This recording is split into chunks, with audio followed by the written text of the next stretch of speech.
Okay, I'm going to start this morning by just welcoming everyone. Welcome to Wat Tung. Nice to see everyone here. Welcome to everyone joining online as well. Today is Wednesday. It's our group learning program where each Sunday and Wednesday I come together and help students to understand the path to enlightenment. This is a great program for people who are just getting started on the path to enlightenment, where each Sunday I go chapter by chapter in this book, helping students to be able to understand a foundation in the path to enlightenment. And now we're in chapter 14 this Sunday, which is titled Cultivating Healthy Mental States, Loving Kindness, Compassion, Sympathetic Joy, and Equanimity. These are 4 healthy mental states that you learn to cultivate in the mind that helps move your mind to enlightenment, among other teachings that you need. On Wednesdays, what I do is I come together with students and guide you in meditation, give you guys a little bit of a taste of the teachings of the Buddha, and then I just open up to any and all questions that you guys might have. What enlightenment is where the mind is completely peaceful, calm, serene, and content with joy.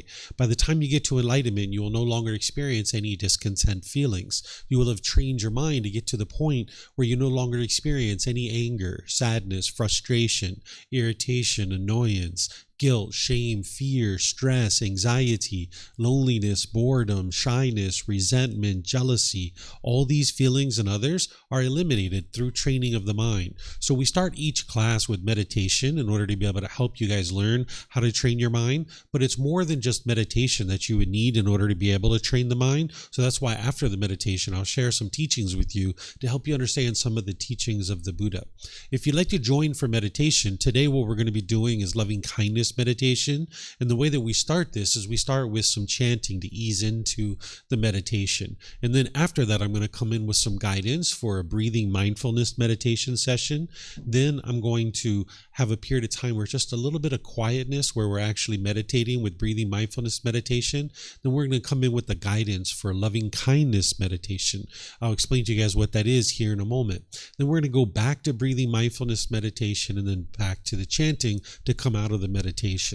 What loving kindness meditation is for is essentially to rewire your mind to help you eliminate any anger, hatred, ill will, and even the lesser versions like frustration, agitation, annoyance, even the slightest dislike. By the time you get to enlightenment, you won't even have the slightest dislike towards other beings.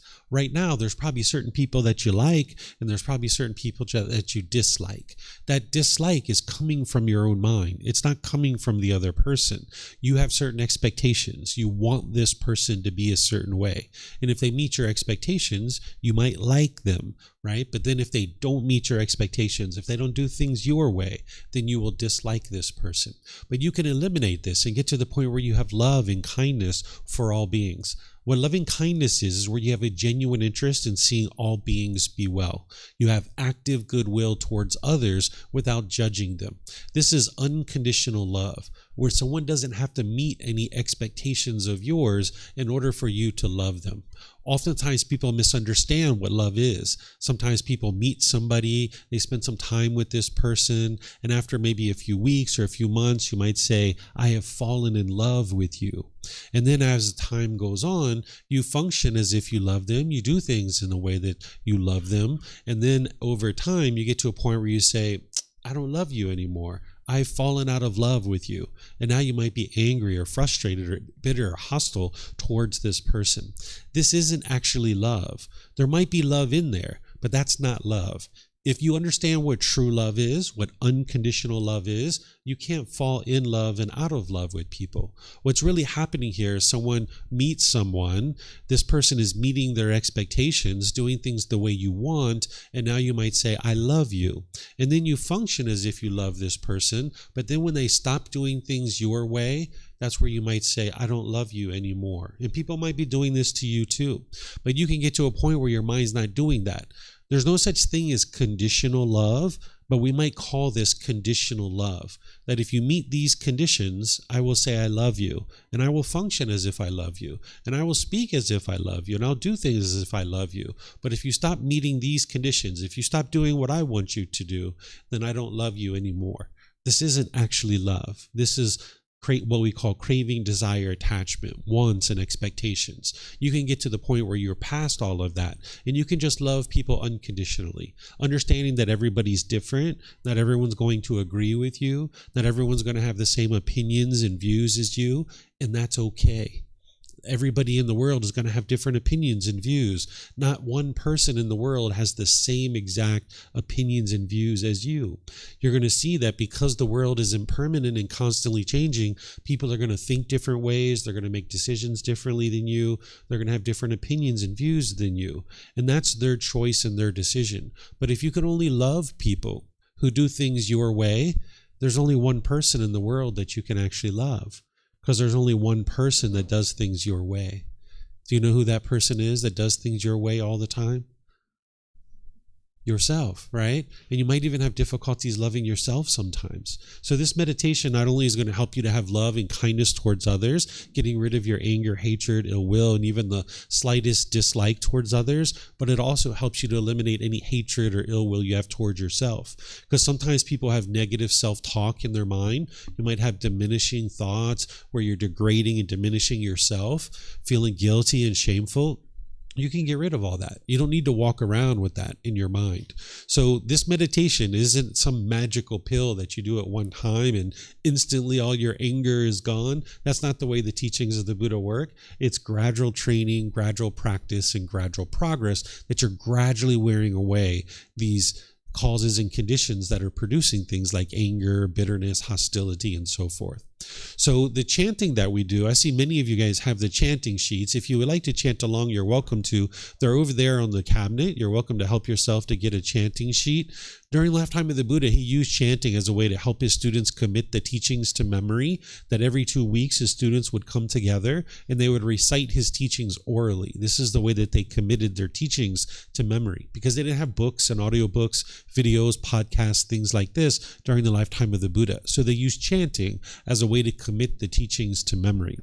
So you can see from the origins of chanting, this isn't anything mystical or magical. This isn't a rite, a ritual, or ceremony, worship, or prayer, or anything like that. If you've seen those kinds of things associated with the teachings of the Buddha, those aren't the teachings of the Buddha. Those are gross misunderstandings of what he taught. Everything the Buddha taught is all about training your mind. There aren't any rites, rituals, ceremonies, worship, or prayer in the teachings of the Buddha. In fact, he doesn't have any beliefs in his teachings. Sometimes people are taught to believe a bunch of things and then hope something good happens when you die. This isn't the way the teachings of the Buddha are. You're actually learning, investigating, and examining his teachings to understand them intellectually. Then you're reflecting on his teachings to independently verify if they're true or they're false. And then you're practicing his teachings in order to integrate them into your day-to-day life and actively train your mind. And when you're training your mind, you're uprooting certain pollutions that the Buddha discovered in the mind.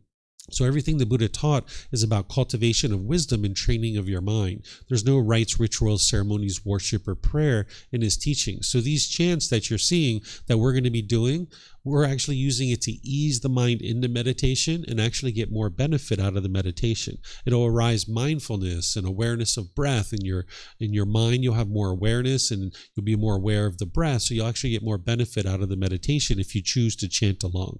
So if you'd like to chant along, you're more than welcome to. If you look at the English translations, you're going to see a lot of respect and gratitude and maybe even someone might say appreciation or admiration for the Buddha in these chants. And because of that, I don't even think the Buddha created these chants. They were probably created by his students either during his life or after his death. Because an individual who's gotten to enlightenment, they wouldn't go around and say, here, chant these chants to me out of respect for me. If the Buddha went around and did that, that would be ego and arrogance, and the Buddha wouldn't have that in their mind. But if you learn from a teacher how to move from the anger, the sadness, the frustration, and all these other discontent feelings to the peace and joy that is the enlightened mental state, and this teacher didn't want anything for you or expect anything from you, you'd probably have a lot of appreciation, gratitude, and respect respect for that person too. So that's where I think that these chants actually came from, is as students. So if you'd like to chant along, you're more than welcome to. Once we get into the meditation, I'm going to be doing breathing mindfulness meditation. I'm going to be essentially teaching you and instructing you how to meditate while we're actually meditating in this meditation. Then there's going to be a period of time, just a brief period, where we're just meditating. It'll be kind of quietness. And I'm sure you'll hear occasional sounds. You might hear a car go by, a dog barking, a bird chirping, something like this. Someone might cough or sneeze here. This is all normal. If you have a craving for permanent silence during your meditation, you'll cause your mind to be annoyed or frustrated. But the world is impermanent, although the mind craves permanence in the unenlightened state. It's causing its own discontent feelings. This is why you can eliminate your anger and frustration and all these other discontent feelings, because it's your own mind that's causing this. What the mind does is it craves permanence, but yet it lives in an impermanent world. So if you're in meditation craving permanent silence, and you hear a sound, you'll cause your mind to be frustrated. But everything around you is constantly changing. So you're going to hear occasional sounds. They'll arise, they'll change, and they'll fade away. And when you hear those sounds, you can understand, the world's functioning just like it was intended to function, which is things are constantly changing. So then after that period of time of quietness, I'm going to come in with these affirmations or these phrases. These phrases are here in a learning aid or a visual aid. There's 3 rings where we're starting with I, and then we're going to gradually expand out until we get to all beings. I'm actually going to do about 6 rings. This is just for learning here. What you're doing here is you're going to hear me say out loud, may I be peaceful. And when you hear me say that in your own mind, you would like to repeat that on the out breath. You don't need to say it out loud, just internally within your own mind. You'll say, may I be peaceful. And then you'll hear me get to, may I be safe. And then you repeat that in your mind. May I be well. Again, repeat that. And then may I be free of all discontentedness and the suffering that it causes. Then we're going to expand this. And I'm going to put together a meditation that's based on everybody here, that it'll apply to everybody, so that you'll hear things like, may mom and dad be peaceful, safe, well, and free of discontentedness. May my family, friends, co-workers, neighbors, people like this. Eventually, we're going to get to all beings, where we'll make sure that the mind is cultivating love and kindness, this genuine interest in seeing all beings be well for all beings. Now, when we're doing these affirmations, this isn't to change mom and dad. This isn't calling on some higher power to change mom and dad. There's nothing in the path to enlightenment in the teachings of the Buddha that is about changing other people. This is about changing your own mind. So when we're saying, may mom and dad be peaceful, safe, well, and free of discontentedness, this is rewiring your mind to be more peaceful and loving and kind, so that now when you're around mom and dad, you can function in a more peaceful and loving way around your mom and dad. And that's what's going to improve your relationship. Sometimes people think that when there's bitterness and harshness and hostility in your mind and in a relationship, that is coming from the other person. And sometimes people try to change the other person. You will never improve your mind and your relationships in your life by trying to change other people, because you can't change other people. You need to actually focus on your own mind and training your own mind, and that's what's going to produce the benefits. So everything that the Buddha taught is all about doing this inner work on your own mind. So this meditation is, like I mentioned, about rewiring your own mind, so that now when you're around mom and dad, or you're around your neighbors or your coworkers or your friends or family or any of the other individuals that we end up creating this meditation around, you can be more loving and kind. And when you put out more love and kindness, you'll see more and more over time. That's what will come back to you.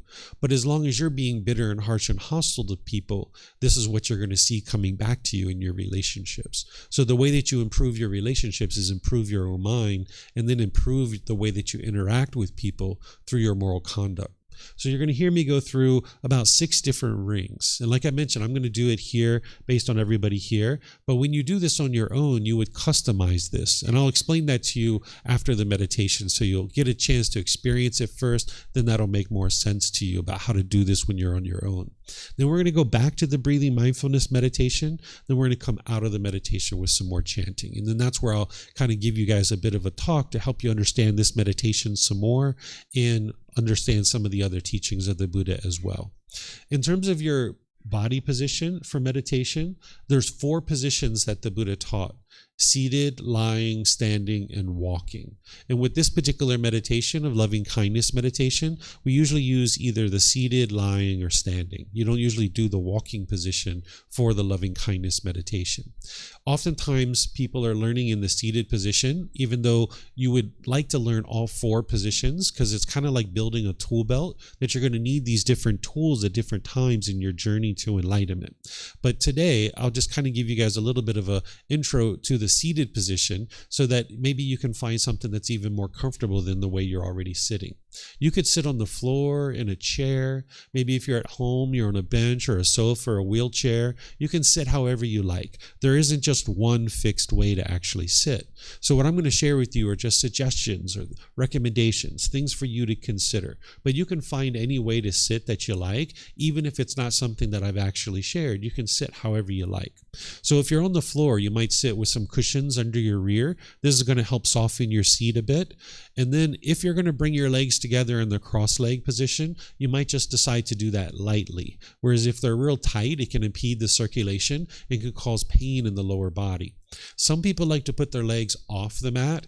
This gets their hips up in the air, and it lessens the angle at the hips, the knees, and the ankles, again, allowing the circulation to flow. The Buddha put his right hand over his left with his thumbs together, and he put this into his lap. If this is comfortable for you, you could use it.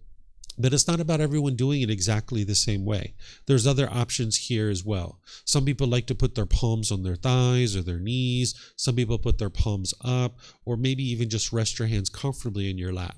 So these are all options for you. And then for anyone who's maybe in a chair, on a bench, or a sofa, or a wheelchair, you can also sit however you like. Some people like to put their feet flat on the floor or lightly crossed at the ankles, but you can see me sitting here in a chair with my legs crossed, so that's an option for you as well. And then in terms of your hands and arms, for anybody in a chair or something like that, you can also put those wherever you like as well. And then in terms of your upper body, sorry about that, my slides are going off. In terms of the upper body, the best thing to do here is to have your sternum up and your shoulders back. This will help keep the mind attentive and alert during the meditation. Whereas if you were slouched, the mind would have a tendency to be dull or lethargic. But if you were real rigid, the mind could be overactive or uptight. So you would like the upper body to be in the middle with the sternum up and the shoulders back. This will keep your mind attentive and alert during the meditation, because this is a dedicated, active, purposeful training session where you're eliminating certain unwholesome qualities from the mind and you're cultivating certain wholesome qualities in the mind. And you would like the mind to be attentive and alert while you're doing this training. So with the sternum up and the shoulders back, not only will it keep the mind attentive and alert, but it'll make it easy for you to breathe in through the nose and out through the nose.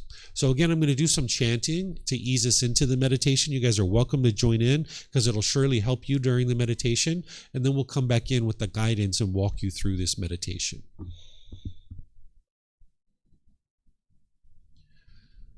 Arahang Samma Sambuddho Mahakawa Wat Tung Mahakawanhang Apivateyami Sawakato Mahakawata Tammo Dhammang Namasami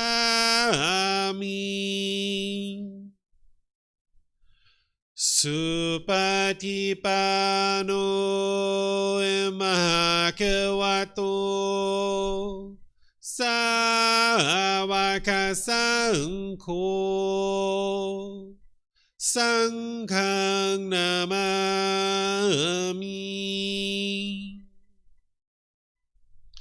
Namo Arhasa Bhagavato Arahato Samma Sambuddhassa. Namo Arhasa Bhagavato Arahato Samma Sambuddhassa. Namo Arhasa Bhagavato Arahato Samma Sambuddhassa. Iti piso bhagava Arahang Samma Sambuddho Vicacaranang Sammuno Sakato Rokawitu Anutero Purisa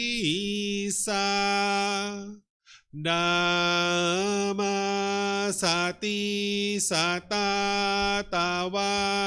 Manusanang Bhuto Bhagavati.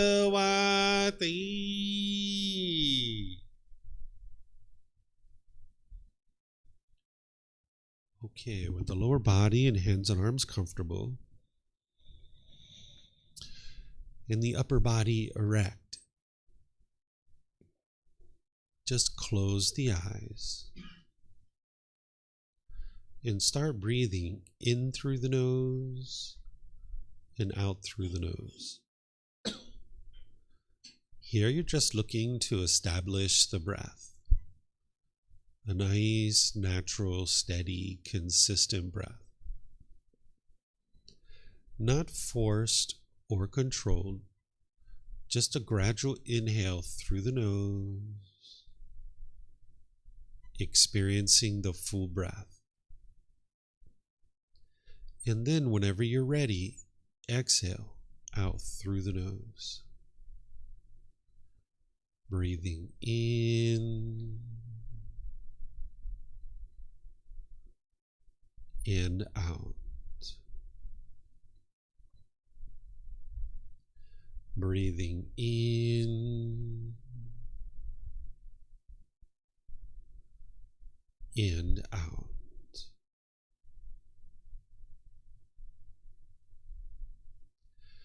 Your breath may not match up with the guidance that I'm providing, and that's okay.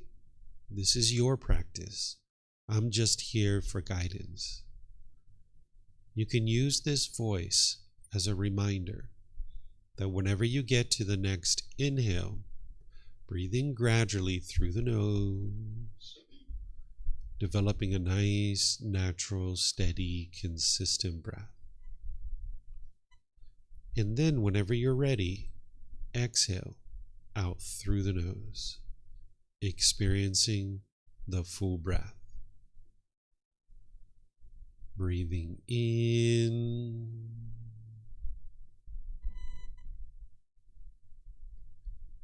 and out.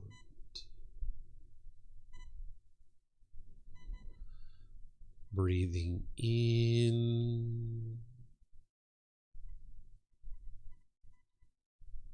and out.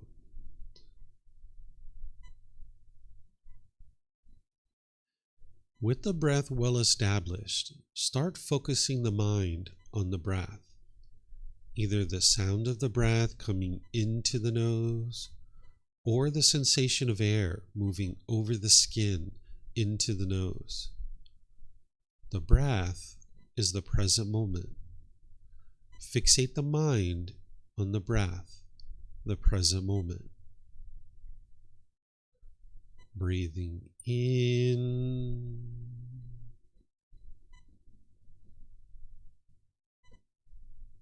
and out. Breathing in and out.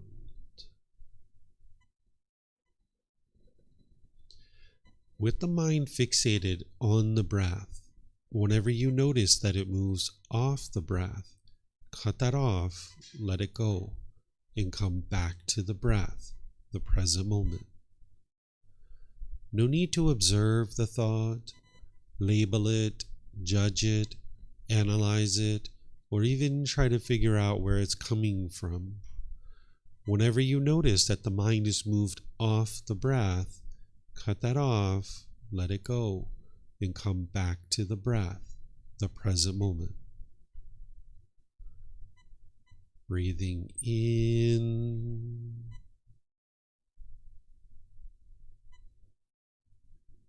and out. Breathing in and out.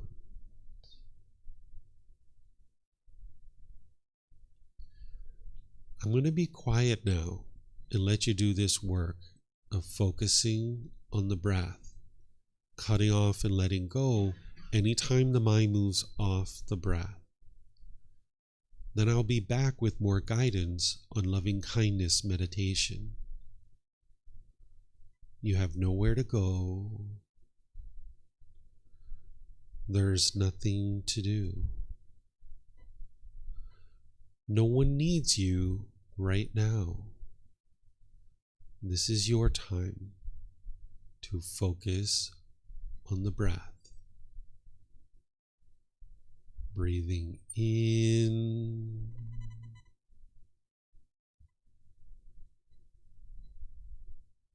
and out.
Continuing to breathe in through the nose and out through the nose. Repeat these affirmations in the mind on the out breath.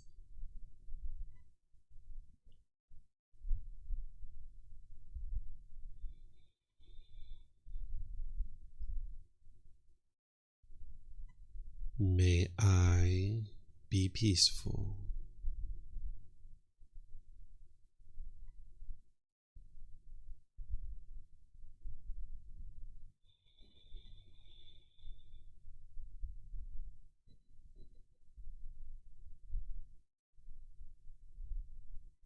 May I be safe.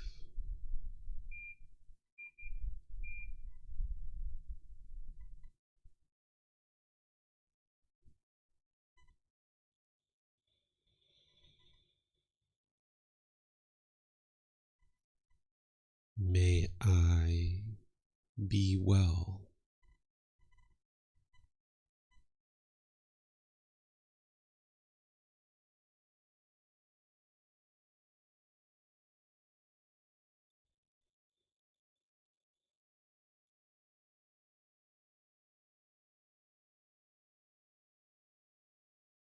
May I be free of all discontentedness in the suffering that it causes.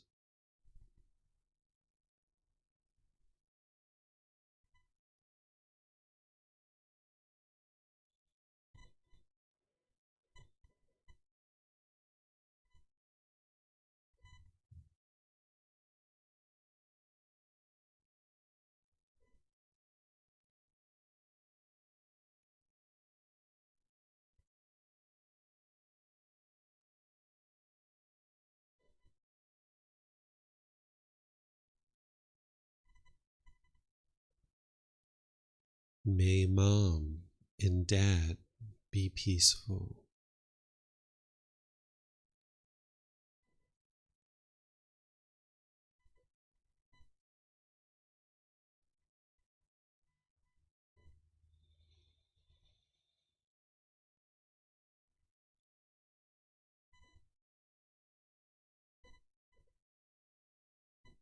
May they be safe.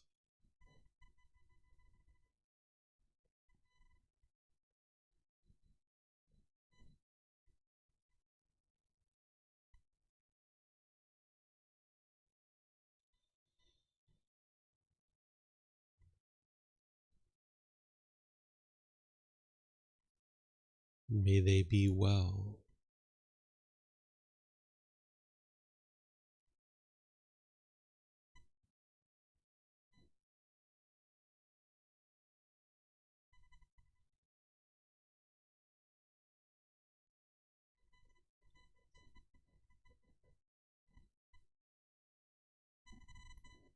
May they be free of all discontentedness in the suffering that it causes.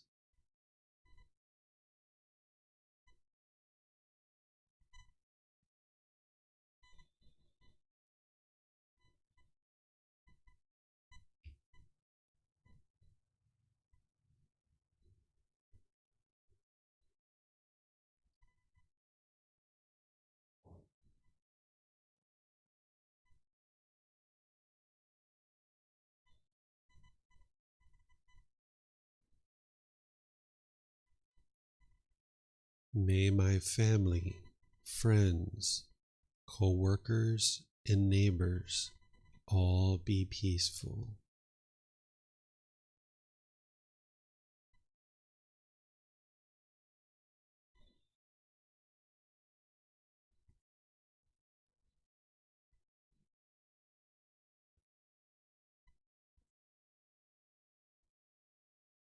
May they be safe.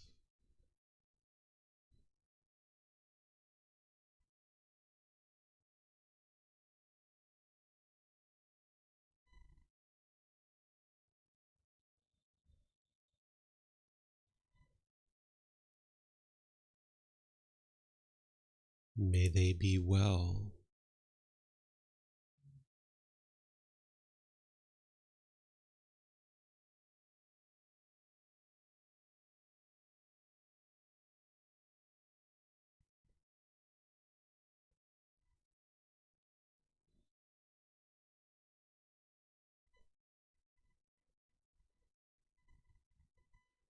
May they be free of all discontentedness and the suffering that it causes.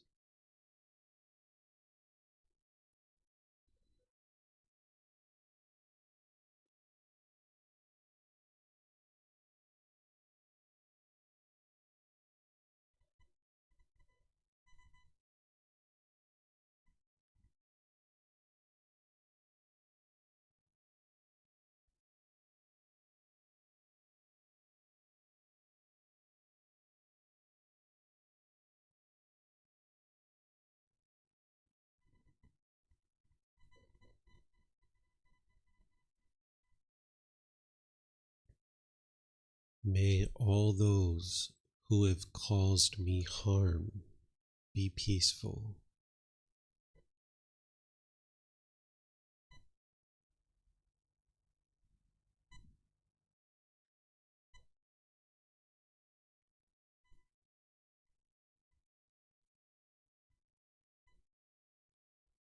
May they be safe.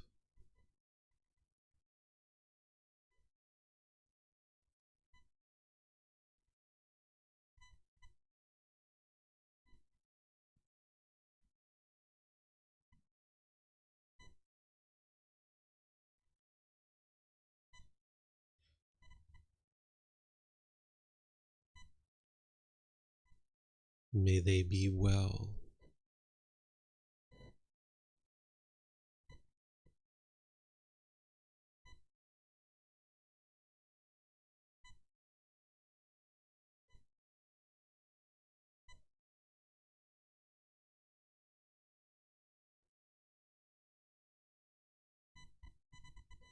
May they be free of all discontentedness and the suffering that it causes.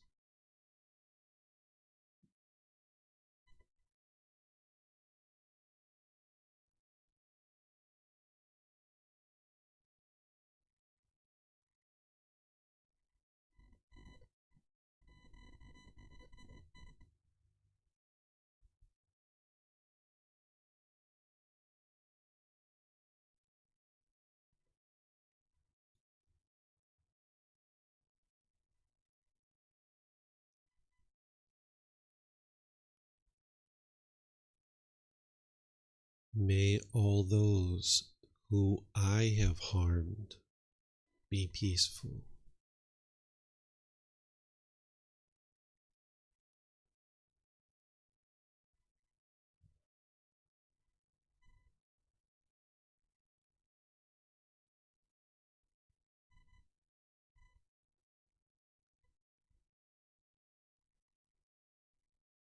May they be safe.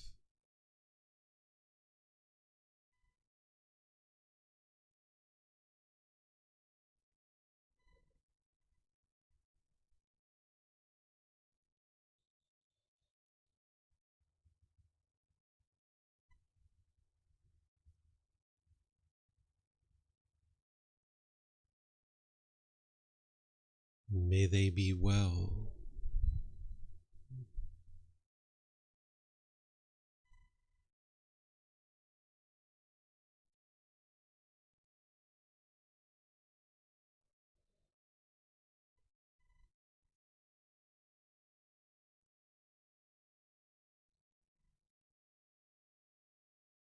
May they be free of all discontentedness and the suffering that it causes.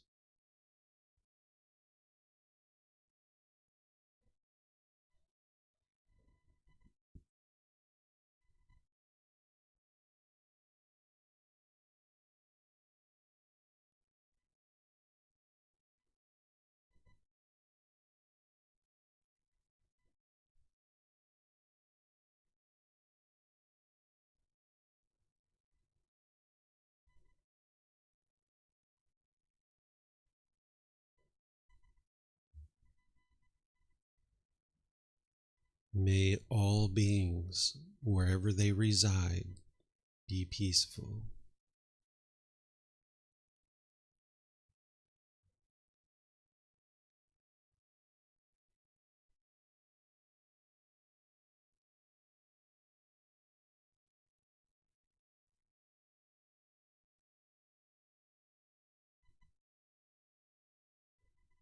May all beings be safe.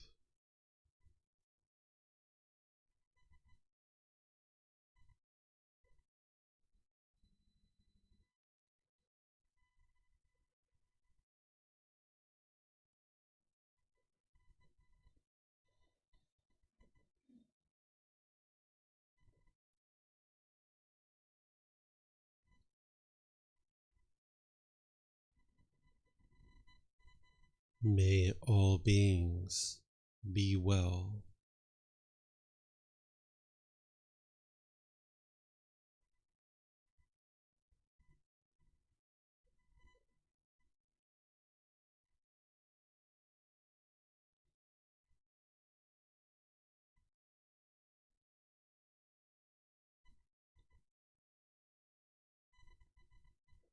May all beings be free of discontentedness and the suffering that it causes.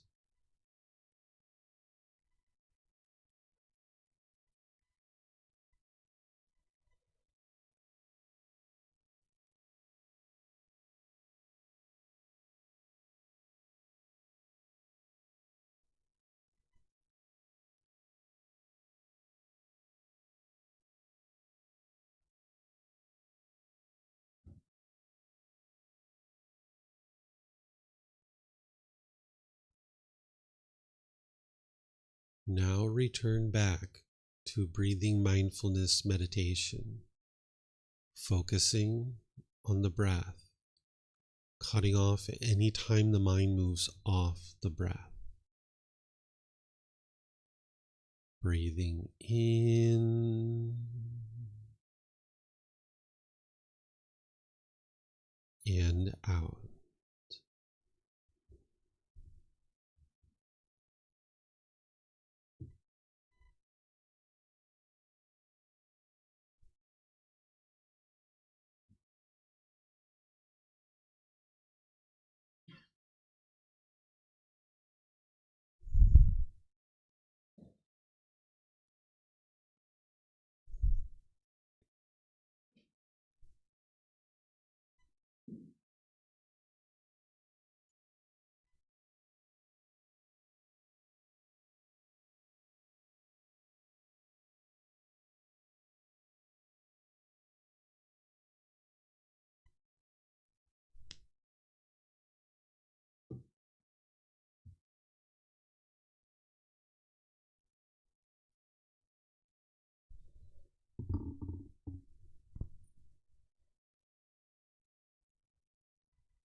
สัมมาสัมพุทโธมหาเขวาโอตังมหาเขวันังอภิวาเทมิสวากขาโตมหาเขวตาธัมโมธัมมังนามัสสามิสุปฏิปันโนมหาเขวโตสาวกสังโฆสังฆังนามามินะโมตัสสะภะคะวะโตอะระหะโตสัมมาสัมพุทธัสสะนะโมตัสสะภะคะวะโตอะระหะโตสัมมาสัมพุทธัสสะนะโมตัสสะภะคะวะโตอะระหะโตสัมมาสัมพุทธัสสะอิติปิโสมหาเขวาอะระหังสัมมาสัมพุทโธวิชาจารณังสัมมุโนสกขาโตโรกาวิตุอนุเตโรปุริสาดัมมาสติสัตตาตาวามนุสนังโอโตภะคะวะติ Okay, if you guys would like to slowly make your way out of meditation. Once again, welcome to everyone. Nice to see everyone here this morning. Welcome to everyone joining online as well. This meditation, as I mentioned, is called Loving Kindness Meditation. This is a meditation that slowly over time is going to gradually rewire your mind to be more loving and kind so that you can go out into the world and have more love and kindness in your mind and in your relationships and the way that you interact with people. As you interact with people with more love and kindness, this is what you're going to see is going to transform your relationships. As I was mentioning, oftentimes when you're having difficulties in relationships, your mind might be blaming that on the other people and thinking that the problem is the other person. Now, I'm sure those people have certain challenges in their life and certain things that they need to improve, but you're not going to be able to force them to change. It's not possible. The way that you get to improvement in your day-to-day life is by working on your own mind. And that's what the Buddha's teachings are all about. It's to help you to do this inner work, to heal from what hurt you so that you never need to hurt ever again. By the time you get to enlightenment, you won't experience any of those painful feelings like anger, sadness, frustration, irritation, annoyance, guilt, shame, fear, stress, anxiety, loneliness, boredom, shyness, resentment, jealousy. You can heal from what hurt you, but what's hurting you is within one's own mind. It's not the outside world that's causing the pain. Oftentimes people associate the painful feelings that they're experiencing within their own mind to something external. But you can see through the teachings of the Buddha that it's your own mind that's causing these feelings, and this is why you can actually eliminate them. And the way that the teachings of the Buddha work is that you're not believing any of his teachings. You need to independently verify. So when I'm sharing teachings with you here today, or when you're reading any of these books or anything else that you learn about the teachings of the Buddha, you need to be able to intellectually understand what is being taught through investigation and examination of those teachings. Then you need to reflect on those teachings through your own direct experience and what you've done in your day-to-day life to determine whether it's true or false through independent verification. Then you need to practice the teachings, integrating them into your day-to-day life, and this is what's going to transform the mind.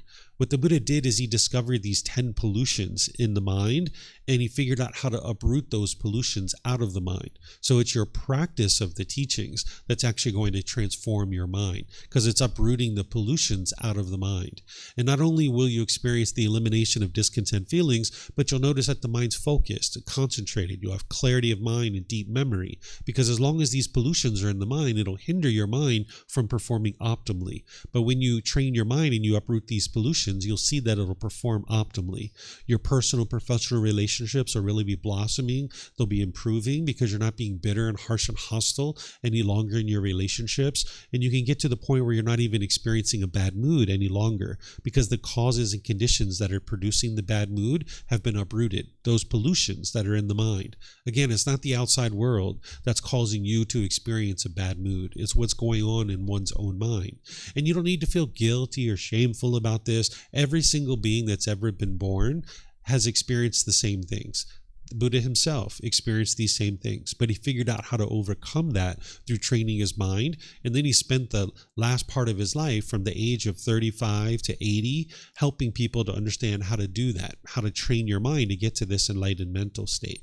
And the beauty about these teachings is you can gradually see your mind getting closer and closer to enlightenment in this life, because you know in situations where you're angry and you're frustrated and agitated or annoyed, and when you're experiencing those same kinds of situations and your mind's completely peaceful and joyful, you'll know it's these teachings that are working to transform your mind. So again, the teachings of the Buddha aren't about believing a bunch of things and hoping something good happens when you die. It's about learning, growing, and developing in this life to get to the ideal life now, to get to the point where your mind is completely peaceful and joyful now in this life. This meditation is an important part of that, because one of the things that the unenlightened mind has is anger, hatred, and ill will, and even the lesser versions like frustration, agitation, and annoyance, even dislike towards other beings. And when you're experiencing those painful feelings arising in your mind, what the mind will typically do with its lack of wisdom is it'll attribute these feelings to something external. And then the mind will become unskillful. What it will tend to do is push people away. This is called aversion. You might have pushed family or friends out of your life, or you might have tried to push a certain situation out of your life. But you can see that that didn't solve your problem, because you still get angry, you still get frustrated or agitated or annoyed. If this person is the one who was causing you to be angry and frustrated, when you push them out of your life, you'd be peaceful and joyful from that point forward. Or the other thing the mind will do when it's falsely attributing the painful feelings that you have to something external is you'll be bitter and harsh and hostile towards people through your intentions, your speech, and your actions. It's almost like an animal growling and roaring at another being, trying to fear that being into doing things your way. And this doesn't work either, because it just damages your relationships. Or the third thing you might do is try to put your expectations on people and try to control them or pressure them or force them to do things your way. And people may even be doing this kind of thing to you too, where they're pushing you away or being bitter, harsh, and hostile to you, or putting their expectations on you. This is coming from the mind's anger and hatred and ill will. This is coming from the frustration and agitation. The main thing that it's actually coming from is the mind's lack of wisdom, that the mind firmly believes in the unenlightened state, that it's something external that's causing these feelings. It doesn't understand true reality, that it's one's own mind. What's causing the anger is something called craving, desire, attachment, longing, yearning, wanting, expecting things to be a certain way. If the mind gets what it wants, it gets pleasant feelings like happiness, excitement, elation, thrill, exhilaration, euphoria. But if the mind doesn't get what it wants, it gets painful feelings like anger, sadness, frustration, and others. You can see this in your own life. If you look at your own life, take a situation where you've recently been angry or frustrated or irritated or annoyed or any other discontent feeling. You can see that it was your mind craving and wanting, longing, yearning for things to be a certain way. The mind's craving permanence, wanting the world to be a certain way permanently. And if the mind gets what it wants, it gets happy and excited. It gets pleasant feelings. But if the mind's not getting what it wants, it gets painful feelings. So maybe take a look at a situation like maybe you had a boyfriend or girlfriend. When you guys first got together, you might have been really happy and excited about that because you were getting what you wanted, this new person in your life. You're getting affection. This person was calling you, checking in on you. Maybe you're going on dates, to the movies, to dinner, to nice walks in the park, having great conversations. Maybe you even have sexual contact. You're getting all this pleasure from this situation of having this new person in your life. But over time, the relationship eroded and you guys broke up. And now you might have been angry or sad or frustrated, or you might have been lonely or bored or missing this person. This wasn't your love that was causing this. This was the mind holding on and craving permanence, wanting this person to be in your life permanently, when in reality, everything around you is impermanent. It's constantly changing. But the mind craves permanence and wants things to be a certain way permanently. You can see this if you've had people close to you die. When they're alive, you're happy. But then when they die, you might grieve or be sorrowful or sad. All that's happened here is impermanence. It's just change that the mind experienced grandma and grandpa, mom and dad, brothers and sisters being alive. But then when they die, the mind doesn't understand this. The mind doesn't understand everything around you is impermanent. It's constantly changing. So some more simple examples. If you get really happy and excited when it's sunny outside, then when it rains, you'll be sad or frustrated. The only thing that's happened here is change. That's it. You can see there's no other person involved here. It's just moved from sun to rain. But if you base your pleasant feelings of happiness and excitement on the sun, that sun is not permanent. So when it moves to rain, then you'll be sad or frustrated or irritated. Or maybe you get really excited when your bank account balance is up here. And then when it goes down here, you might be sad or frustrated or irritated or annoyed. Again, the only thing that's happened is change. Everything around you is constantly changing. So if you base your happiness on your bank account, you can't be permanently happy because your bank account balance can't be at this level permanently. And your bank account can't constantly grow. It's going to sometimes go down. This is normal. This is change. But the mind craves permanence. So you can look around the world in every single situation where you've ever been angry or frustrated or irritated or annoyed, every argument that you've ever been in, this is your own mind that's causing this.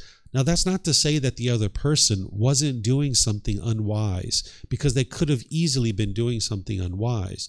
But if your mind craves for everybody to do things a certain way, you can only be happy when they do it your way. And it's not possible for everyone in the world to do things your way because of impermanence. Everything's constantly changing. So the teachings of the Buddha bring your attention to understand that it's your own mind that's causing these feelings.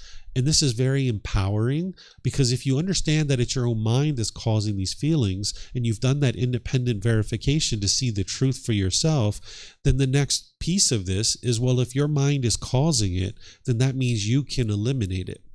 You don't have to walk around with anger and sadness and frustration the rest of your life. You can opt out, right? Just like you get an email in your email box and it's spam and you're like, I'm not interested in these emails anymore. You can opt out of the mailing list. You can unsubscribe. So you can unsubscribe to anger and frustration and loneliness and boredom and guilt and shame and stress and anxiety. You just need the wisdom of how to do that. When we were growing up, we learned how to clean our body. Right? Our parents taught us this, and it took us several years to figure this out. But by the time we were 10, 12, 14 years old, we really enjoyed having a nice clean body. And now we take showers pretty much every day because we enjoy that feeling.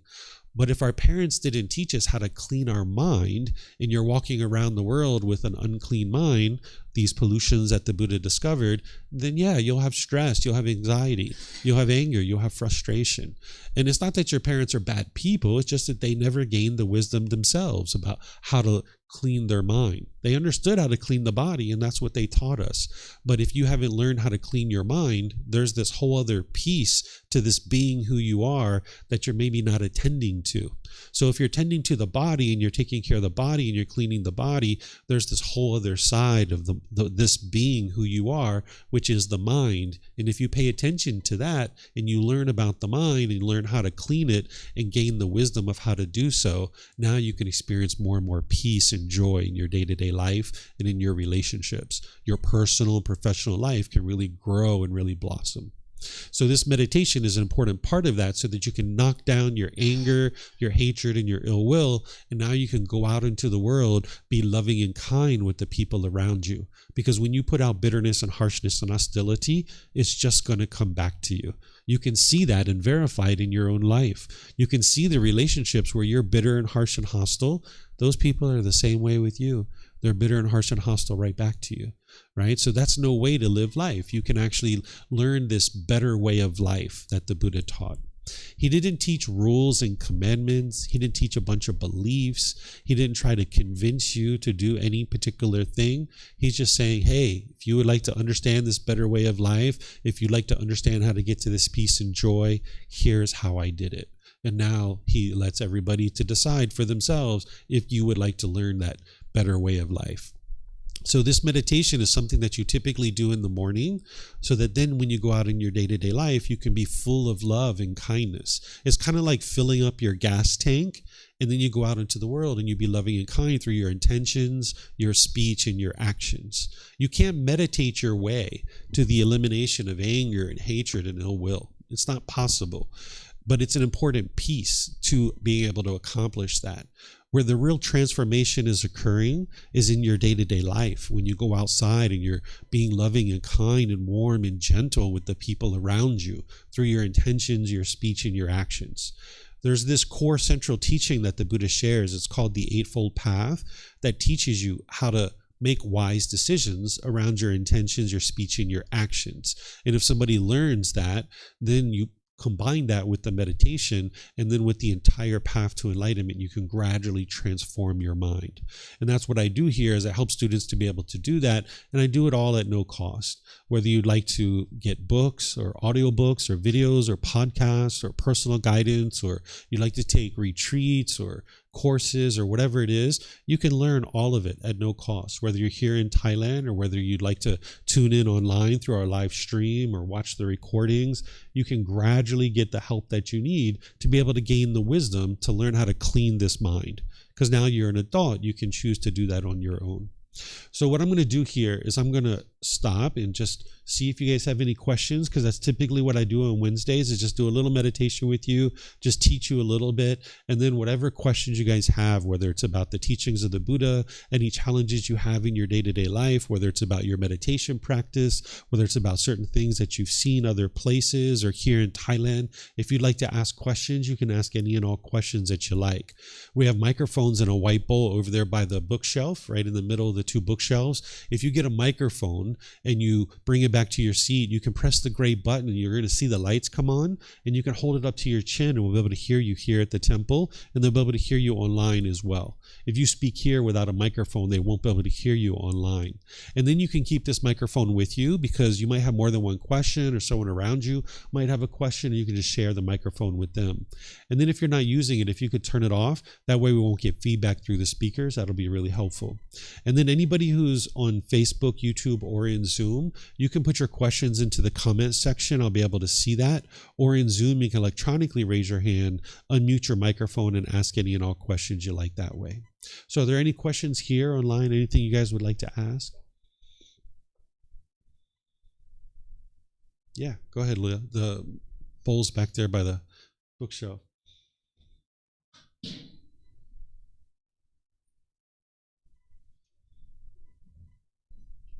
Yeah, I wanted to ask a clarification for me. Cutting off something at the root, does it mean cutting off something at on the bodily sensation? Is it this what it means? Yeah. So what causing all the difficulties and struggles in one's own mind and one's own life is the pollutions that are in the mind. So what you're doing with the breathing mindfulness meditation is you're building concentration and mindfulness, which is awareness of mind, and the ability to let go, right? So now in your day-to-day life, as you're aware of your mind and you see these unwholesome qualities arising, you can cut off and let go. You can cut off and let go, cut off and let go. And prior to the mind becoming angry or frustrated or irritated or any of these discontent feelings, loneliness, boredom, shyness, even the pleasant feelings, there's going to be some bodily sensation. That's the early warning system. So when you notice like tingling in the body, tightening in the chest, tightening in the throat, heat in the face, pressure in the skull, this is the early warning system alerting you, hey, you're about to get angry. You're about to get frustrated. The feeling hasn't occurred yet, but it's about to, right? So it's an early warning system. And if you can cut off and let go at the bodily sensations, you've just preserved your mind. You're not suppressing the feelings or repressing them. You're cutting it off before it even becomes a feeling. Because what the bodily sensations are doing is it's telling you like, hey, I'm about to get angry here. I'm about to get a conditioned feeling. I'm about to get upset. I'm about to get angry and frustrated. And you're like, nope, not going to let you do that. And that's what essentially rewires the mind to no longer form the conditioned feeling. Right now, in the unenlightened state, the mind's going to form that feeling.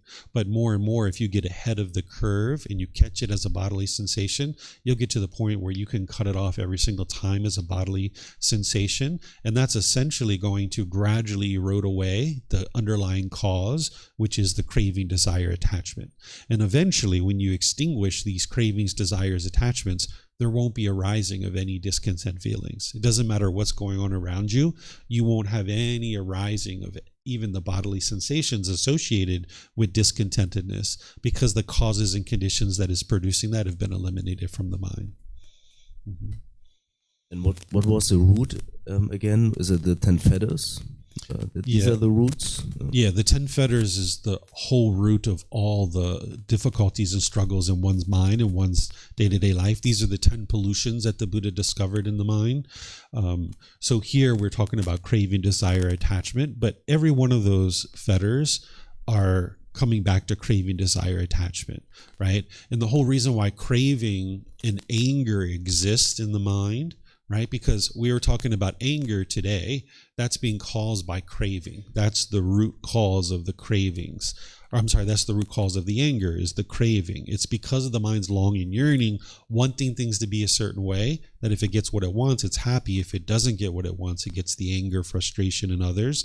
What's causing the craving is the ignorance or the unknowing of true reality, the lack of wisdom, the misunderstanding and confusion. If it wasn't for that, craving and anger wouldn't exist in the mind. So there's this lack of wisdom that the unenlightened mind has. It just doesn't understand what it doesn't understand. It has confusion or misunderstanding. And that's why the teachings of the Buddha aren't based in belief, because with belief, you don't know what's true or false. You're just believing it because someone convinced you to believe it or you convinced yourself to believe it. But with belief, since you don't know what's true or false, you can't see true reality. So what the Buddha is teaching you to be able to do is see true reality.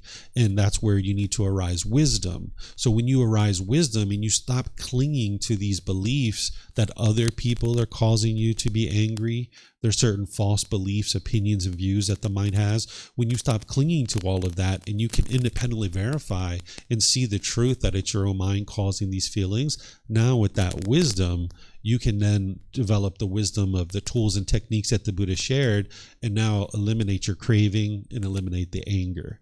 But as long as this ignorance or this unknowing of true reality or this lack of wisdom, this confusion and misunderstanding is in the mind, you'll continue to crave and you continue to get angry. And that's the cycle that the mind's stuck in, just over and over and over again.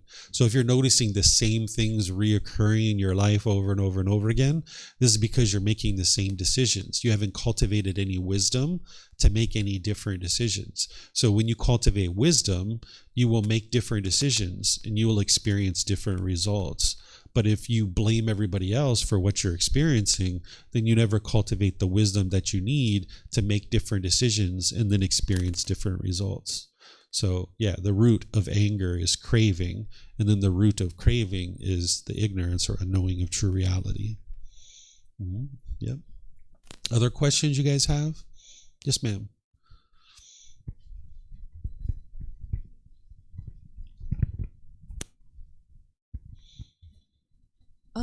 Thank you so much for your guidance throughout this morning, and I do appreciate our loving kindness meditation. And I can see that through this process, we make a lot of practices. We try to train our mind. We try to manage our expectations from our inside. And I think my question is, it really happens when sometimes we really deal with people that they are really hard to get along with. I think if we are focusing on practicing internally, so are we doing harms to ourselves if we let people harm us? So, yeah. You're not harming yourself. In a situation where you're saying that someone is difficult to get along with, that's because you have expectations of that person and you want them to be a certain way and they're not that way. And now you have a difficult time interacting with that person.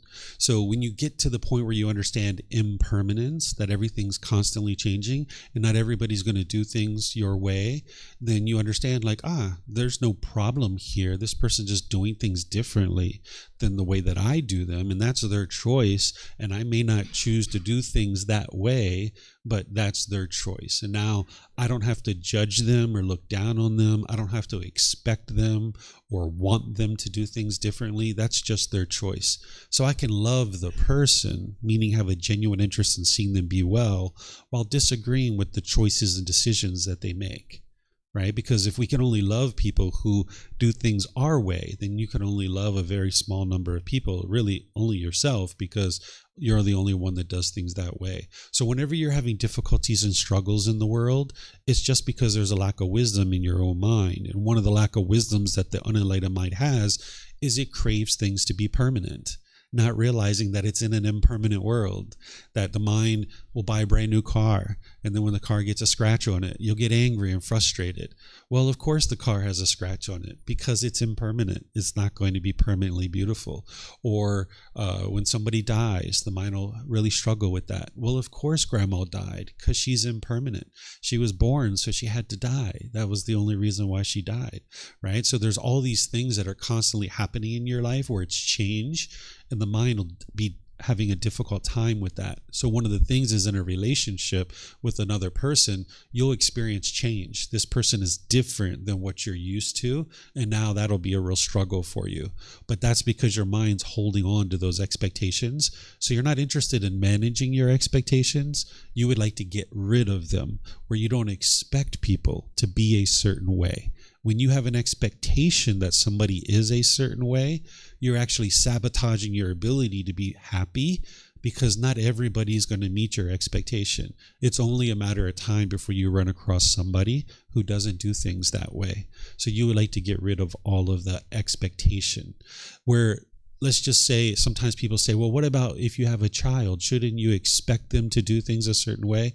No, you shouldn't expect them to do anything, but you guide them towards wise decision making. So like I have a son, he's 13 years old now, and he does homeschool, where we have certain setup where he has agreed to get his school done by 4 p.m. every day. But do you think he gets it done every day at 4 p.m. by 4 p.m.? Do you think he does it every day by 4 p.m.? No, right? Because of impermanence. It's not possible for him to do it every single day before 4 p.m. If my mind expected that, then I'd be happy when he gets it done by 4 p.m. But when he doesn't, I'd be angry or frustrated. And now I might yell and holler and scream. That's what someone would do in the unenlightened state, right? But if you understand impermanence, then you guide them to be able to understand, like, hey, it's really wise for you to get this done. It would be good to get it done by this time. What is standing in your way? And you guide them to be able to make wise decisions to be able to accomplish this, fully realizing because of impermanence, it's not possible for them to do it every single time, right? So probably 99% of the time he does get it done by 4 p.m., but every once in a while he doesn't. right? He's got other things that he's doing, or maybe he has to go to the hospital, or maybe his mom takes him out somewhere and they go have lunch or something somewhere. So if I had an expectation and I wanted it done this way, then when he doesn't do it that way, I'd be angry or frustrated. So by getting rid of your expectations, but now guiding your children towards certain goals and objectives, you can be quite peaceful and joyful, understanding they're not going to always meet those goals and objectives, and that's okay. But when it comes to like coworkers and friends and family members, your role there is not to guide them towards any particular thing, towards certain decision making. So you need to get rid of any expectations that you have for them, because otherwise you're just going to sabotage your ability to be peaceful and joyful in those relationships. Yeah, you're welcome. And just to kind of answer your question a little bit more, you're not harming yourself by training your mind this way. You're actually improving your experience in your day-to-day life, right? Because if you continue to hold on to these expectations, that's harming yourself, right? Because you're carrying around this burden that you can only be happy if people do things your way. And now that's actually harming your mind. Whereas if you get rid of all that stuff, now you can be happy no matter what, right? Like if there's one person here or no persons here that are here to learn, okay, I'm happy, right? I was happy before I showed up. I was happy here. My happiness isn't contingent on the number of students that are in the class. And then when there's a full room of students, okay, great, there's a full room of students. But people are going to come and go because that's impermanence, right? But if I craved for everybody to stay here, whenever somebody comes, they have to stay. Now when they get up and leave, I would experience painful feelings. So you're actually improving your mind by letting those expectations go and understanding impermanence. By holding on to them, that's what's actually hurting your mind and harming your mind. Yep. Yes, ma'am. We have some more mics back there in the bowl. It's great that you guys are sharing that one mic, but we've got plenty around. Yeah, so can I just say that I feel that your son is very lucky to have your guidance, because I feel like I don't have the kind of guidance from my parents, and I learned the path of Buddha and also learn from the great master like you, like meditate so that I am able to improve myself and let go of a lot of the frustration, anger, and craving. But still, when I am with my family, I am still triggered. I hate to use that word, but it still pains me to see their suffering from their own limited thinking for the lack of wisdom. So I guess my question is, can I help them? I can help people who don't have the need to improve themselves. Sure. The first thing that you would like to do in these kinds of relationships is realize that the pain that you're experiencing when you're around your family is coming from your own cravings, your own attachment, your own wanting and expecting them to be a certain way. And you're not going to get to peace by changing them. The painful feelings that you're experiencing is wanting mom and dad or brothers and sisters to be a certain way. And there's a way for your mind to release that. There's the Eightfold Path that you need to be able to learn and practice. That's the consistent, ongoing training. It's a central path that you need to learn. But then there's specific techniques like contemplation of death. This is something the Buddha taught to be able to train your mind to let go of the people who are closest to you, where you don't let go of the relationship. You just let go of the mind longing, yearning for them to be a certain way. And now when your mind gets to that point where you're peaceful and you're joyful, now that's a good time to be able to help your family. Because if you have craving, desire, attachment, wants, and expectations, and you're trying to help other people, those are going to get in your way. And when they do things your way, you'll be happy. And when they don't do things your way, you'll be angry and frustrated. And now you can't really help that person anyway. So the first part is always to work on your own mind. Now, if you've learned that, which you haven't yet, but you need to start with that and learn those things, then the Buddha says that if you have people that are close to you, that you think that will heed your advice, and you're well established already in the Four Noble Truths, which I'm not sure that you are, but if you learn the Eightfold Path really well and you practice the teachings very closely and your mind doesn't have attachment, now you'll be able to help establish mom and dad or brothers and sisters, but they may or may not even be interested. And because it's up to them to decide that they're interested in improvement. You can't force somebody else to get to a better way of life. They have to make 1,000,001 decisions to be able to improve their life. And if they're not willing to make the very first decision to be able to learn and practice these teachings, then they're not going to be able to get the help that they need. So you need to be able to be very skillful. So for example, like I can give you some examples, like my sister. There's been different times where I've noticed that she's angry or frustrated or something here or there. And I'll say, the Buddha has a really good teaching that would help you in this situation. That's it. And she doesn't say anything. We're just on to the next topic. And she doesn't ask for any help. She doesn't say, oh, really? What is that teaching? Right? She doesn't say that. So we just move on to the next thing.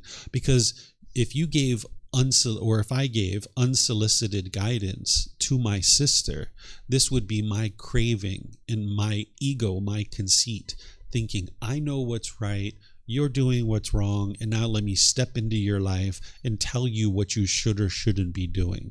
And that's just going to produce difficulties in your relationships. So instead, you can do things skillfully, like that was just one example of, hey, the Buddha has some really good teachings that would help you in this situation.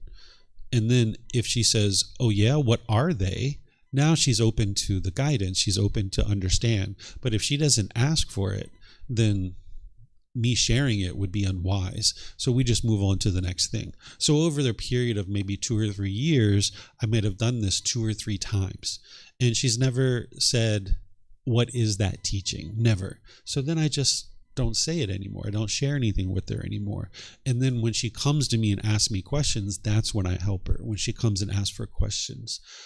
So you need to be very skillful when you're doing these kinds of things. And the only way you're going to be able to be skillful is if you first start with training your own mind to let go. So you're going to need to know the Eightfold Path, practice that very closely to train your own mind. You're going to need to know contemplation of death and how to train your mind to let go. And then you'll be able to skillfully help people. And that's the situation that you'll be able to best help them, because you won't be angry, you won't be bitter, you won't be harsh in those situations. You're welcome. Anything else you guys would like to ask? Yes, sir.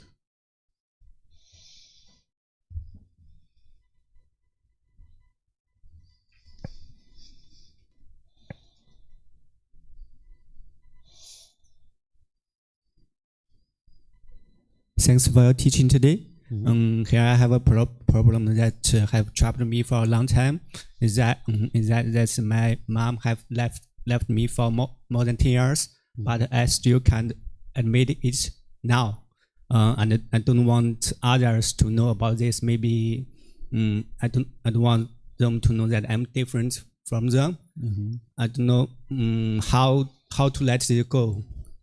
Yes. Yeah, so same thing that I mentioned here is learning the Eightfold Path. This is going to train your mind to let go of all cravings, desires, attachments, but then also the contemplation of death. This is the best thing to help you eliminate an attachment in a relationship. All of this starts with understanding impermanence, the universal truth of impermanence. Not all moms stay with their children all the way through their life. If that was the case, then everybody's mom would be with them. But you can see through your experience and other people that their mom or their dad have chosen to not be in that relationship. And if you understand impermanence, that's a first step, is to understand that things are constantly changing in life. But then you need to be able to learn the Eightfold Path, which is going to train your mind to let go. There's certain training with meditation and all these other things. Let me just show you up here, because I have a visual aid that'll help you see what it is that I'm talking about here. Here it is. Right here. This is the core central teaching of the Buddha. This is an image, but behind each one of these factors is teachings through the words of the Buddha. So what I do is I use the original words of the Buddha to be able to teach you these things, because not very many people teach with the original words of the Buddha, and you need to be able to understand what each one of these factors are and then implement it into your day-to-day life to train your mind to let go.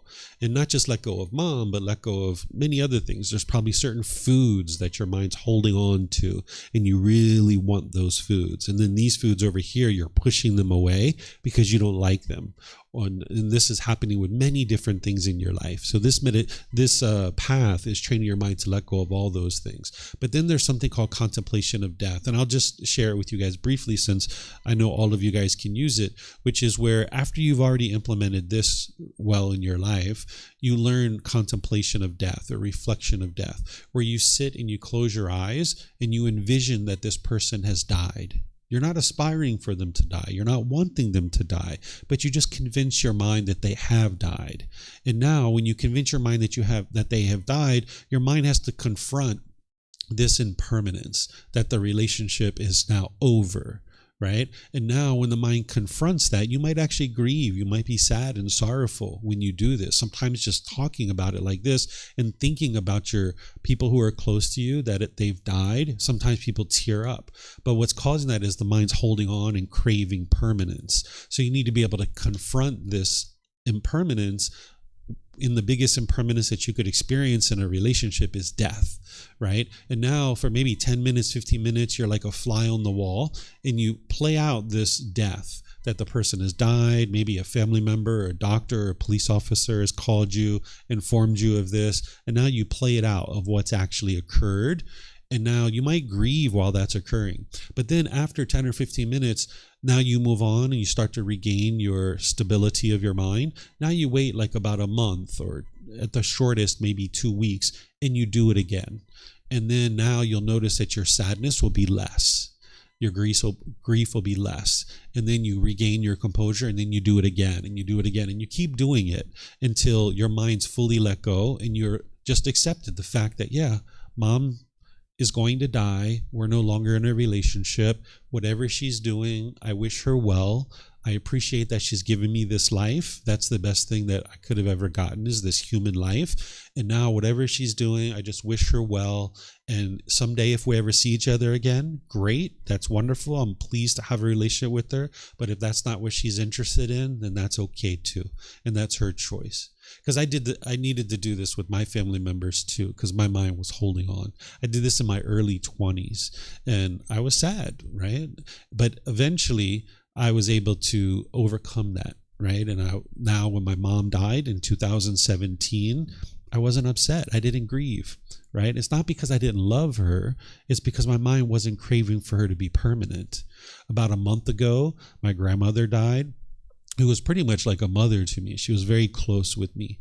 And when she died, I didn't grieve, right? Because I understood, right, that she's impermanent. And I trained my mind in my early 20s to let go, so that now when she actually died, there was no grief or sadness. But obviously I love these people, right? So you can get to the point where you don't experience grief and sadness and sorrow, because that's not actually being caused by love. And you'll be able to see that more closely when you train your mind to let go. So this is what you can do in addition to learning this, is to train your mind to let go by doing contemplation of death.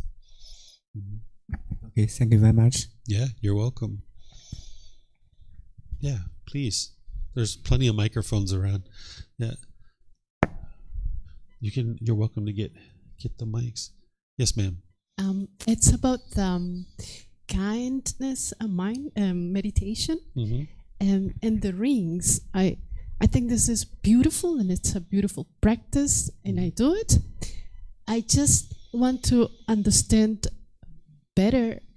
I mean, the ring, for me, I just see the meaning and the power when it is just me, right? Like, may I be peaceful or healthy or in joy. But then when it comes out of this ring, to me, it becomes like more symbolic, because it's like, okay, I can wish and pray and meditate for others, like my family, my neighbors, the world, but it's like I don't have any control on that. It's like, is it useful? I mean, I know it's beautiful,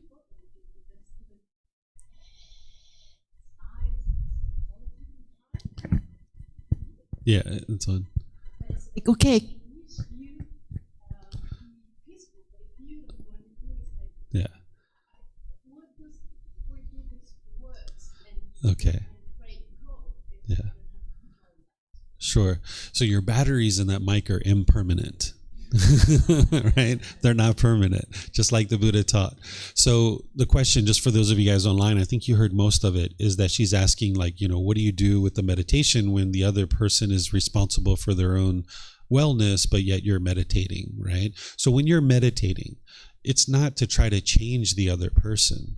It's not trying to have the expectation in your mind that they will be peaceful or they will be joyful. It's that in your mind, you're rewiring it so that rather than being hateful or having ill will or frustration or agitation or dislike towards this person, that you're filling up your mind with having a genuine interest in seeing this being be well.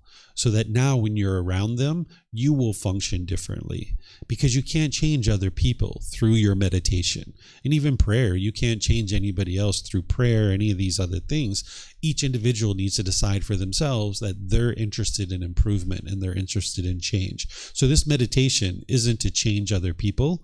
It's to change your mind so that now when you're around that person, you'll be more loving and kind around that person. So like when I was growing up, I had a lot of resentment, hostility towards my mom because there was a lot of expectations that I had in my mind for my mom, and she never met those expectations, of course, right? So the longer I held on to those expectations, the more and more angry that I got, right? And I kept trying to change mom, kept wanting mom to change, and I couldn't do it, right? So then I got wise to that, and I started working on my mind, and I rewired my mind so that now I could be loving and kind around mom. Where prior to that, whenever mom and I were together, it was like fireworks would go off, right? And then as I changed my mind, when I was around mom, she would still be bitter and harsh and hostile sometimes, but I would just be loving and kind, right? So mom would, be bitter and harsh and hostile, and I'll say, Mom, I love you so much. I really value our relationship, and I'm not interested in being bitter with you. And I know I did that in the past. I'm really sorry about that, but I'm going to get off the phone and let you think about what you just said, and we'll talk another time, Mom. I love you. Bye-bye. And then I get off the phone, where she was like, wow, this is different. Because before, when she was bitter and harsh and hostile, I'd be bitter and harsh and hostile right back. But she got this whole different approach, right? And then I would probably not talk to her for 3 months or 6 months sometimes. And then we would talk again and everything would be fine. But then 2 or 3 months down the road, she'd be bitter and harsh and hostile again. And then I'd do something similar. I was like, Mom, I love you so much. I'm going to get off the phone. I'm really not interested in being that way with you anymore. I really value our relationship. Bye-bye. I love you. Right? And then we'd get off the phone. And then slowly but surely, she stopped being bitter and harsh and hostile, because she could see her son wasn't being bitter and hostile anymore. She could see where the real problem is. So what this meditation is doing is transforming your mind so that you could be loving and kind, because I wasn't able to do that before, because I had anger and bitterness and hostility in my mind. But by doing this meditation, I was able to now be loving and kind in situations with my mom, where otherwise in the past I wasn't able to do that, because I had uprooted the anger out of the mind. And that's what's going to improve your relationships. So you're not wanting or expecting people to change, and you're not thinking that your meditation is going to change them, but instead you're rewiring your mind so that you can be more loving and kind around them. And then the Buddha teaches you here, with right intention, right speech, and right action, how to be loving and kind. When you learn his words behind this, you'll learn how to be loving and kind, so that now you can transform your relationships. Because if you haven't studied this kind of thing, then the individual will be out in the world making decisions around their intentions, speech, and actions, thinking that you're doing all the best things in the world. But you're going to realize, if you study this, that there are certain unwise decisions that you're making in this regard, and then it's going to produce challenges in your relationships. Because when an individual doesn't have wisdom, that means they're going to be out in the world making decisions based in those misunderstandings, and now you're going to be making unwise decisions, and it's going to produce unwholesome results for you. So you need to be able to focus on your training in your mind, and then that's what's going to transform your relationship slowly but surely. Mm-hmm. Yep.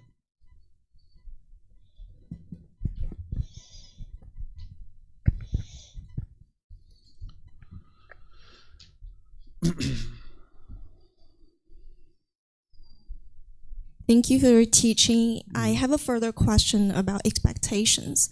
So sometimes I feel like there are a lot of expectations that come out from outside. For example, if I'm a teacher, if I don't force my students to do their homework on time, that's okay. For me, that's okay. But I will receive a lot of expectations from the school managers, the school runners, who really expect our students to have good performance, good grades. That's one example. Another example would be that also from my family. So I feel like my father will have a lot of expectations on me, how to do stuff in a very specific, very certain way. So for me, that's kind of a huge burden. So that's one type of expectation from outside.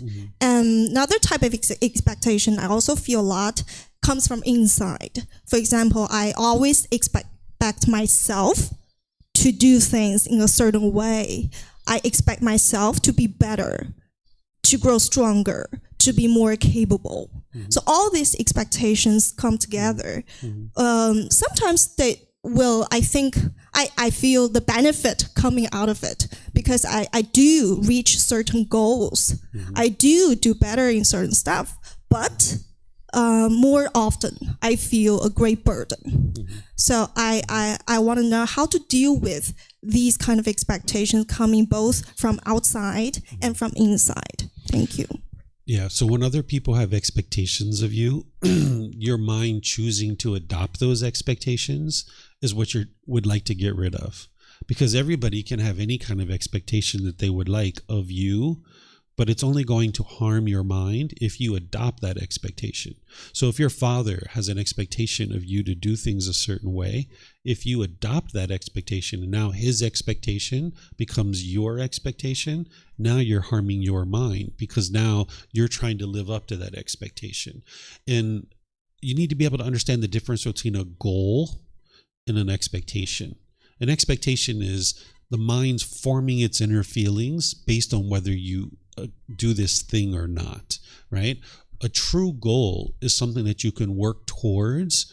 Whether or not you attain it or not, you can maintain your happiness and you can maintain your joy. But unfortunately, a lot of people, what they're describing as a goal is actually a craving, desire, attachment. That if you get your goal, you're happy, but if you don't get your goal, you're sad or frustrated or irritated or annoyed or some other discontent feeling. That's not a goal. That's an expectation. That's a craving, desire, attachment. It's a want. And if the mind gets it, it feels happy. And if it doesn't get it, it feels the painful feelings. So a true goal is something that you can work towards, and you're not forming your inner feelings on whether you accomplish it or not.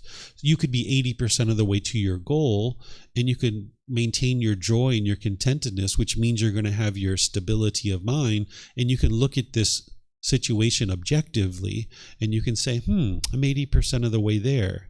So I could extend my timeline and give myself more time to do this, or I could add more resources, and that'll help me accomplish this goal. Or, you know what, I'm fine with the 80%. I can just stop here, right? I don't need to go any further. But if you adopt this expectation, this craving, you can only be happy if you get 100%, right? So you need to be able to make sure you understand the difference between a goal and an expectation. A goal, you can gradually work your way towards it. And what other people choose to have as expectations, that's on them, right? One time my parents came to me, or my family came to me, and they said, I was like 17 years old, and they said, David, you're spending too much time around your guy friends. You need to have a girlfriend.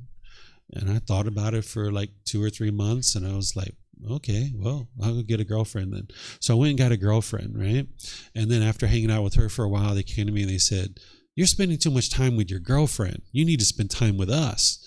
And I was like, man, you can't make these people happy, right? So that's when I learned that the goal in this life is not to other people's expectations, because you'll be chasing your tail around. And that's why you said it feels like a burden. That's the exact language that the Buddha uses. He talks about craving, desire, attachment as a burden, that you're carrying around this burden on your shoulders.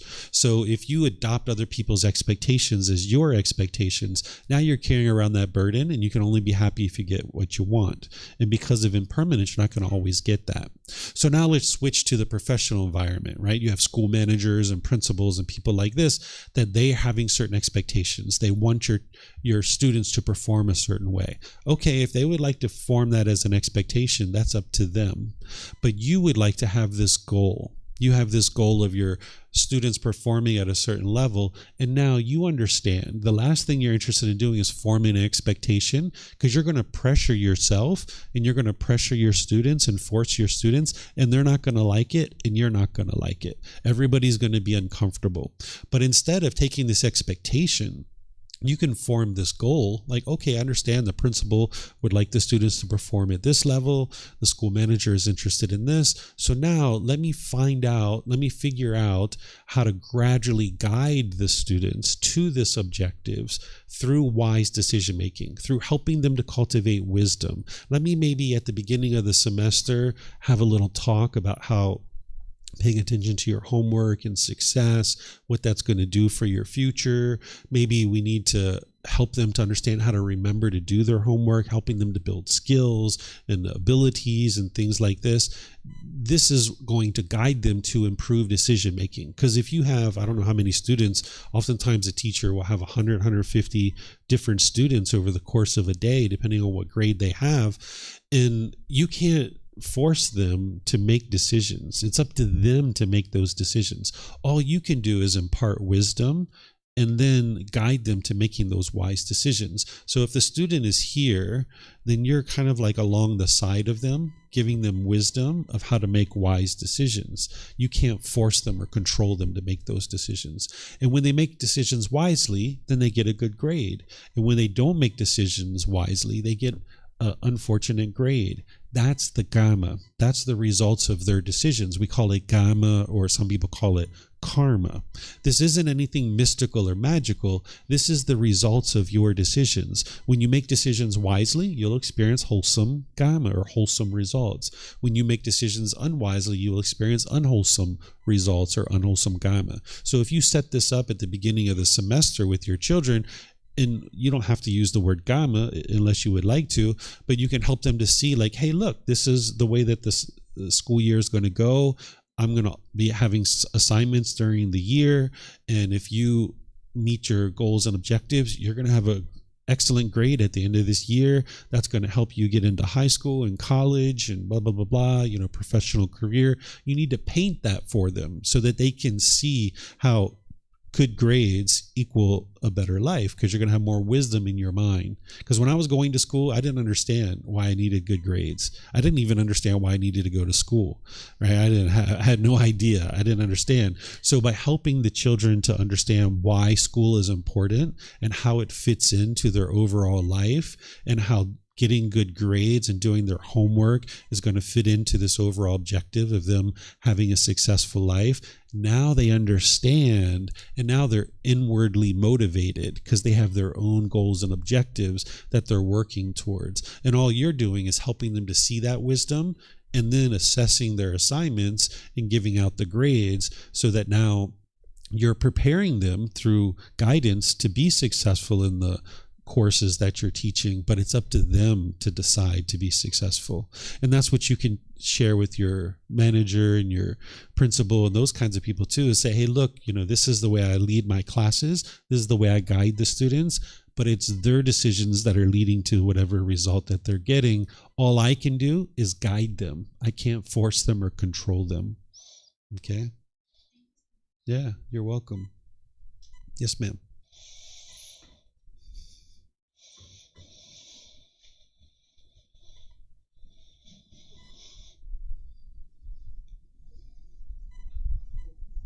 It just takes a second to engage. It's probably working.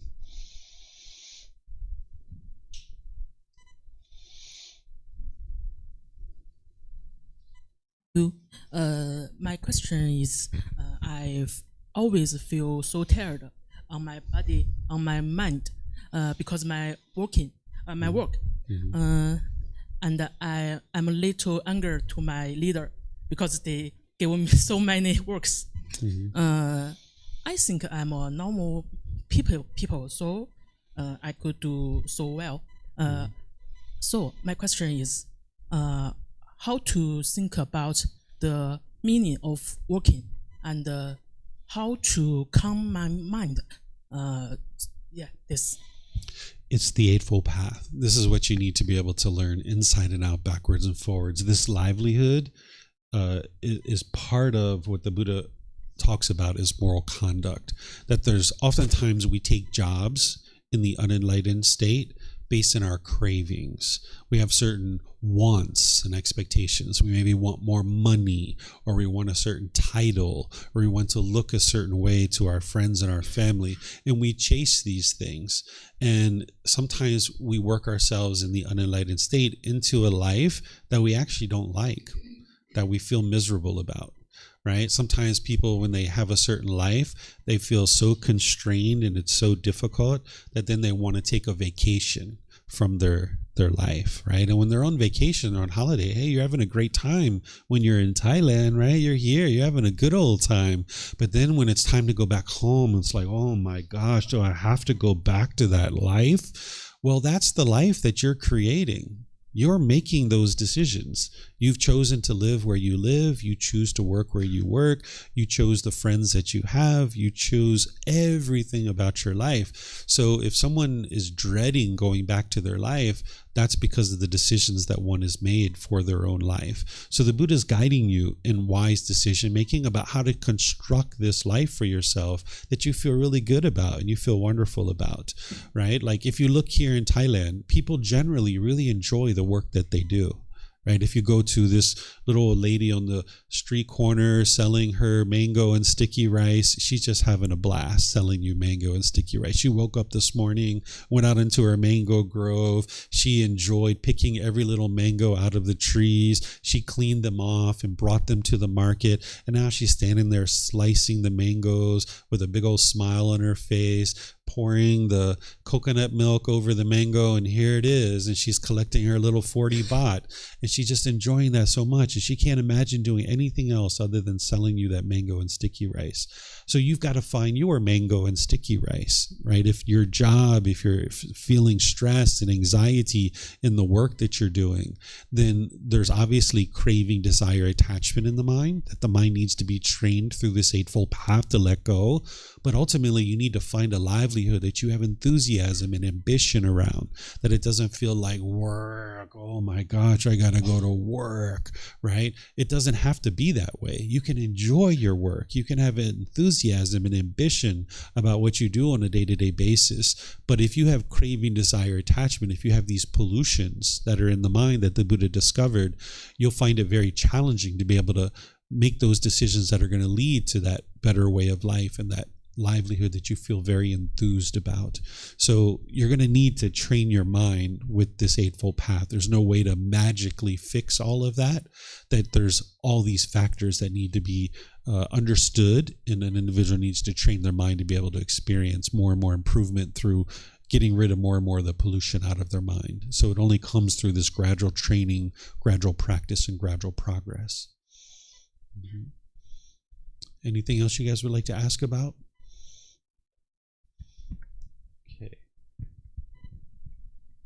All right, well, I don't see any more questions, so I'm just going to end class here by thanking all of you guys for joining. Thank you for your interest in learning the teachings of the Buddha. If you guys would like to learn more, there's plenty of opportunities for you to do that. We have many different events here. You can see them all on our bulletin board, but just to give you guys a heads up, is on Friday, that's our next event. We have a social event here at 6 p.m. on Friday. It's called Temple Game Fun Night, where this Friday we're going to be together playing games with people. You'll see people coming in. It's just a social event. It's like a party. We have music playing. We have people. We usually bring food and snacks. We have games. We just hang out with each other and just conversate. So if you're interested in coming at 6 p.m. on Friday, that's an opportunity for you to come and meet some people and conversate and just have a good time. Then on Saturday morning and Sunday morning, we have regular classes at 9 a.m. They're also at 9 p.m. as well. I teach the 9 p.m. class from my house, and I live stream it. And I live stream all these classes. And then the 9 p.m. class on Sunday, I teach it from here. And then at 6:30 on Sunday, we have a meditation in the main hall. If you would like to come, there's the walking market, the shopping market on Sundays. If you'd like to just come for the meditation or the shopping market, at 6:30 p.m. we have meditation in the main hall. And then at 9 p.m. Sunday, I teach here as well. It's the same class that I teach at 9 a.m. Sunday morning. I teach it here at 9 p.m. as well. So these are all options for you. And then this week coming up, Monday through Friday, I'm teaching a Foundation in the Path to Enlightenment course. This is where I teach from 9 a.m. to 3 p.m. Monday through Friday. You'll see it on the bulletin board over there. You'll see it on our website as well, where it's all the foundational teachings that you need to be able to really get established in the path to enlightenment and really making your way towards this enlightened mental state where the mind's completely peaceful, calm, serene, and content with joy, where you can heal from what hurt you so that you never need to hurt ever again. So if you'd like to join any of those things, you're more than welcome to. I suggest people to start with this first book. You can actually get it from our website for free. You can download it. You can take it and go print it. You can get printed versions here by just reimbursing us for the printing cost. Or if your country has access to Amazon, you can get it on Amazon. This is the best place to start. And all the foundational programs help you to walk through this book to be able to gradually learn and train your mind and integrating these teachings into your day-to-day life. So if there's anything you would like to talk with me about after class, you're more than welcome to come chat. I'll be pleased to help you. But whatever you choose to do today, have a very wonderful and lovely day. Perhaps I'll see you guys in a future class. Be well and take care. Sawadee krap. Sawadee krap. Sawadee krap.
Thank you again for watching. Enjoy your meditation.